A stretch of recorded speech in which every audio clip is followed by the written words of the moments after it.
Phone tapping అంశానికి సంబంధించి BRS party working president మాజీ మంత్రి కేటీఆర్ గారు మరియు హరీష్ రావు గారు, సంతోష్ రావు గారు సిట్ ఎదుట హాజరయ్యారు. అంటే గతం నుంచేలే ఈ ఫోన్ ట్యాపింగ్ అంశం ఇది ఒక లొట్ట పీస్ కేసు, ఇందులో ఏం లేదు, కేవలం విచారణ పేరుతో కాలయాపన చేస్తున్నారని బీఆర్ఎస్ పార్టీ నాయకులు పదే పదే చెప్తున్నా కూడా ఎందుకు విచారణ పేరు మీద హాజరయ్యేలా చేస్తున్నారని చెప్పేసి పెద్ద దుమారం లేచింది. ఈ అంశంలో మనతో మాట్లాడడానికి బక్కా జడ్సన్ గారు ఉన్నారు. సార్ నమస్తే. నమస్తే సార్, ఫోన్ ట్యాపింగ్ అంశం ఇందులో ఏం లేదు, ఇదంతా ఉత్తదే కథ అని చెప్పినా కూడా ఎందుకు కాంగ్రెస్ పార్టీ విచారణ పేరుతో వీళ్ళని హాజరయ్యేలా చేస్తుంది అనుకోవచ్చు? యాక్చువల్గా ఇప్పుడు వీళ్ళని అరెస్ట్ చేయడానికి పెద్ద కేసులు ఉండే. ఒకటి కేటీఆర్ మీద ఈ కారు పెట్టి అదేమైంది, క్లోజ్ అయిపోయింది. మన దావోస్ లో క్లోజ్, అలా అరెస్ట్ అయిపోయింది.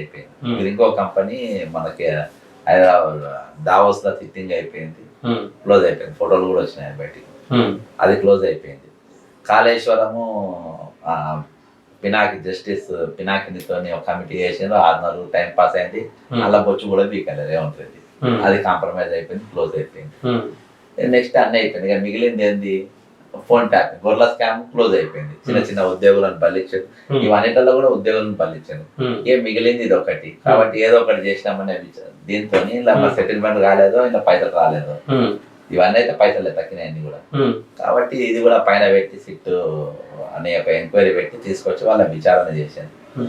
ఇంకోటి ఈ ఫోన్ ట్యాపింగ్ కేసుకు ఎక్కడ కూడా బిఎన్ఎస్ చట్టం లేదు దీనికి, ఐపీఎస్ చట్టం లేదు, ఇంటర్ పీనల్ కోర్టులో ఏ కోర్టు లేదు దీనికి. టెలిగ్రాఫ్ చట్టం దీన్ని వాడుకుంటా ఉంటారు. అందుకని సెక్షన్లు వేరే ఉంటాయి, దీంట్లో వేరే ఉంటుంది. వాళ్ళని అంత గంటలు వాళ్ళ విచారణ చేసే మాత్రం వేస్ట్. ఎందుకంటే ఇలా ఏం పొడిచేది లేదు, ఎవరిని అరెస్ట్ చేసేది లేదు, ఎంతమంది ధ్యానం చేశారు, పైన ఎంతమంది. అంటే ఇప్పుడు మీరు చెప్తున్న పద్ధతి చూస్తా ఉంటే లోపల జరిగేది వేరు, బయట జరిగేది వేరు అని అంటున్నారు. అదే 100%. కాళేశ్వరం పెద్ద స్కామ్ అని మీరే చెప్పింది కదా, రాహుల్ గాంధీ ఏకంగా ఏటీఎం అని చెప్పింది కదా, కాళేశ్వరం మీదిగా పోయింది కదా. మరి ఆ విచారణ ఏమైంది? కేటీఆర్ వాళ్ళు ఎందుకు జైలుకు పోలేదు? ఈ కార్ రేస్ అయితే ప్రూఫ్లు దొరికినాయని చెప్పి, ఈ కార్ రేస్ అయితే 100% ఆధారాలు ఉన్నాయి. మరి అందులో అరెస్ట్ అని చెప్పి ఎందుకు అరెస్ట్ చేయలేదు? గొర్రెల స్కామ్ లో కూడా ఆధారాలు దొరికినాయి, మళ్ళీ అందులో కూడా ఎందుకు అరెస్ట్ కాలే? ఎవడు ఎందుకు అరెస్ట్ కాలే? ఈ రోజు ఇవన్నీ కూడా డ్రామాలు. మిగిలిన ఏకైక కేసు ఇది. కాబట్టి 3-4 రోజులు టైం పాస్ చేద్దామని చెప్పేసి వాళ్ళని పిలిచారు. కేటీఆర్ గారు చెప్పింది కరెక్టే. ఇక్కడ నడిచేది syndicate government, max fixing government.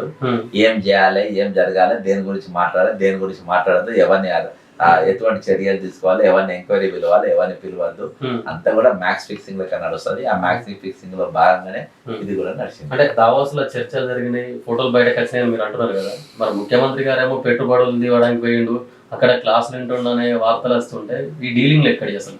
అవును, పెట్టుబడులు వచ్చినాయి. 2024లో 1,79,000 కోట్లు వచ్చినాయి. మొన్న మన ఫ్యూచర్ సిటీ దగ్గర గ్లోబల్ సమిట్ లా 2 లక్షల కోట్లు వచ్చినాయి. అవి ఇంకా లెక్కలు కాలే.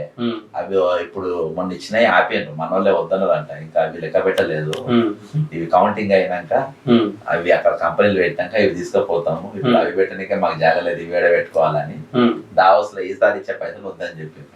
అంటే ఇప్పుడు దావోస్ లో ముఖ్యమంత్రి పర్యటన ఉంటే ఇక్కడ మంత్రులందరూ సీక్రెట్ గా భేటీ అవ్వాల్సిన అవసరం ఏమైనా ఉందంటారా? సీక్రెట్ ఏముందా, ఓపెన్ గానే అయిందా. ఈరోజు ప్రభుత్వానికి చెడ్డ పేరు వస్తుంది రేవంత్ రెడ్డి చేయబట్టి.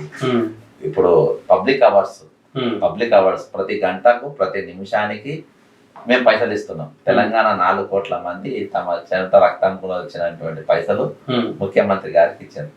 మనకు పెట్టాల్సిన పైసలు ఇప్పుడు ఫ్రీ టైమ్ లో ఉన్నప్పుడు స్కూల్ కాలేజీలో జాయిన్ కావాలి. నువ్వు మాకు ముఖ్యమంత్రిగా ఉంది అలా స్కూల్ జాయిన్ అయింది, హార్వర్డ్ లో 1 గంట సేపు లోపల దిగి ఫోటోలు పంపుతుంది. అదే డ్రెస్, అదే ఇది, అర్థమైందా? అలా నడుస్తుంది. వేరే వ్యవహారం మీద పోయిండు. అవి ఏ వ్యవహారం అనేది నేను చూడలే, నువ్వు చూడలే. మొత్తానికి అయితే అక్కడ తిరుగుతుండు, న్యూయార్క్ లా పడి తిరుగుతున్నాడు. కాబట్టి ఇక్కడ ఆ సమయాన్ని ముఖ్యమంత్రి వేస్ట్ చేస్తుండ్రు. బొగ్గు స్కామ్లలో ఈయన పేరు వచ్చింది, ప్లస్ మన పేర్లు ఇలా లీక్ చేస్తుండ్రు, మన మీద నెగిటివ్ స్టోరీస్ రాపిస్తుండ్రు.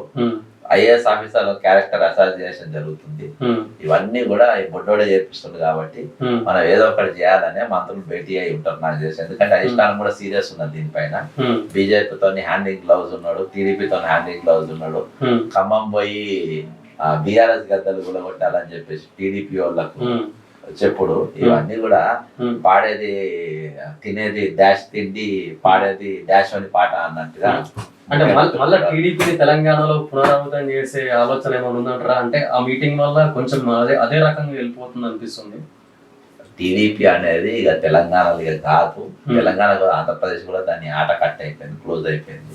ఈ ఏడ కూడా అక్కడ కూడా అట్నే ఉన్నది పాలన, ఇక్కడ కూడా అక్కడనే ఉన్నది. ఇక హైదరాబాద్ లో ఇక తెలంగాణలో టీడీపీకి అనేది ఇక ఎంట్రీ లేదు, వాళ్ళకి రాలేదు. ఇలా అందరు కూడా దేనికి దానికి డివైడ్ అయిపోయింది కాబట్టి ఇక వాళ్ళకు ఎంట్రీ లేదు, ఇక్కడ టీడీపీకి నో ఎంట్రీ.